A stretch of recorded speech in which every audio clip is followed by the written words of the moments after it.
All right, so let's go through kind of call recording and some of the experiences that we might have as a product person. Now, I've kind of filtered through calls that I have with our head of customer success, Tyler, and I kind of want to talk about what this experience might look like for you and your team. If you're anything like any other product person, you're probably on a lot of calls. A lot of those are probably internal calls with stakeholders, with engineers. And there's a lot of opportunities where you might not be able to join a call or you might not have the ability of joining those calls. And I'm going to highlight Bill Better here because obviously that's our company, but there's a lot of call recording tools. There's a lot of call recording tools for teams. We specialize obviously on product teams and what product people care about. And we also, integrate with all your other data, and we have a lot more privacy controls, and we focus a lot of our outcomes and deliverables for product organizations.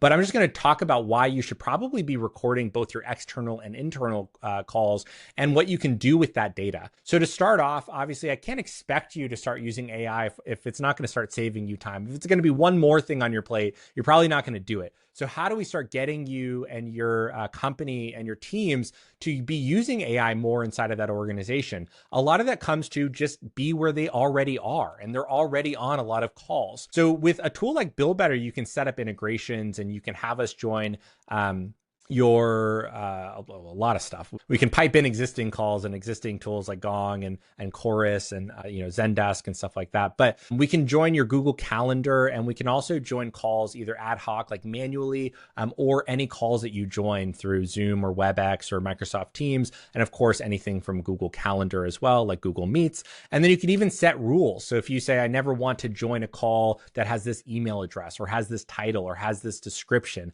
I want you to never join those types of calls, you can do that. You also have the ability in a tool like Bill Better to filter through and say, turn off these calls proactively, or whatever kind of options you want. So you really want to make sure that whatever call recording tool, you're not feeling surprised, you're not getting annoyed that the bot is joining your call, and it's easy for you to kind of filter through and the rest of your team to filter through this data. Bill Better is also a tool that doesn't have seat-based pricing or a usage-based pricing tool. So you can really get the rest of your team access to these calls without worrying about one more person paying for like a viewer seat or paying for a usage seat, or they just want to record 1 hour and now they're having to pay for a whole other seat or something like that. So it's really powerful in that direction. One of the things that we'll do is, this is our product sync, and you'll see here that we have like pretty substantial kind of summaries that really focus on specific things. This one was, a few weeks ago around kind of some of the integrations that we're working on and some of the tools and things that we're thinking about here. And you can even share this. I can make this private and share this with a specific person. So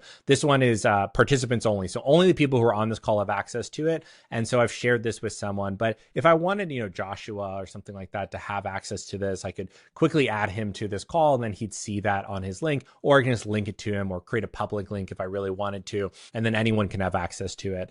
Of course, we can have tags, which we talked a little bit about organizing your data, and I can ask questions to this call itself. So you don't just have a great summary, but you also have this kind of chat experience on the right-hand side as well. One of the things that I often do with a lot of the data that we get is we'll do, engineering stand-ups, and I generally don't join those engineering stand-ups anymore because sometimes we're at bad hours or I just don't need to. And what I can do is we'll get a engineering stand-up. So here's an engineering sync call. I've taken that call. I've selected the document type of status updating. So you go here, there's a status update document. You can create whatever custom document you want. And then we have gone ahead and generated a document from that, milestones, accomplishments, prioritize issues and risks. And then of course, all of this is cited, all of it has citations to it. So I don't have to go to the engineering manager and say, hey, what's the status? Who's working on this? I could even go to chat and ask a question, what's the status of XYZ? And it will find that call, find that information, find those signals, and be able to pull that back to you. So again, getting your data into a tool like Bill Better, a lot of these call recording tools, they might not have a lot of the features that you're seeing here, but just getting that data recorded from the start can be massively valuable, because in a year from now, you might hire more people and they might need that information to understand, how did we get here? Why did we make these decisions? What tools are we using? What tool should I use for X or Y or Z? And you need to be able to disseminate that information down to the rest of your organization. So it's important to kind of start on this on day one, because as things kind of progress, that information just gets lost. A good example for this is we were deciding between an integration tool, and we had made a decision a year ago that we didn't want to use a tool that we came back to. And we didn't have a document on this specific decision. We just decided not to do it. But when we were coming back to it, they're like, but we already made this decision. We already said we shouldn't be doing this thing. What was that decision? And I was able to find the exact moment on that call from a year ago where we ended up saying, we're not going to be doing it because they don't have XYZ thing. And then I was able to fact check and say, well, now do they have that thing? Does it make sense today? And those are the types of things that recording this data might not seem obvious today, but in 6 months from now, and a year from now, not just you, but the rest of the team, the rest of the organization gets this huge unlock of value. Another thing that happens when you start recording both your internal calls and your external is you can have things like signals where we can write objection handling reports, where we can pipe in things from your external calls. This is obviously internal meetings, and this is the last 3 months, but you'll see here that we have things like decisions being made, people talking about competitors, blockers, challenges, and I could write a report about, okay, what are the challenges over the last 6 months? What are the decisions that have been made over the last week? And I can even create a workflow where I could say, hey, if I wanted to kind of create a custom workflow, I could say, okay, go through my signals. And if there is, we'll use this one just for simplicity's sake, go through the call. If the call talks about this project, then I want you to clean up the data and I want you to send me a Slack message when someone's blocked. Or I want you to inform me when something has happened. So as you start getting this data, you start realizing all this kind of potential that you can start using this data for, whether it's updating a document, like, hey, I just went from an external customer. So I just went from all the complaints over the last week. And then I went from an internal call that we had about those complaints. And I wanted to merge those two things and then write an updated document for me and my team.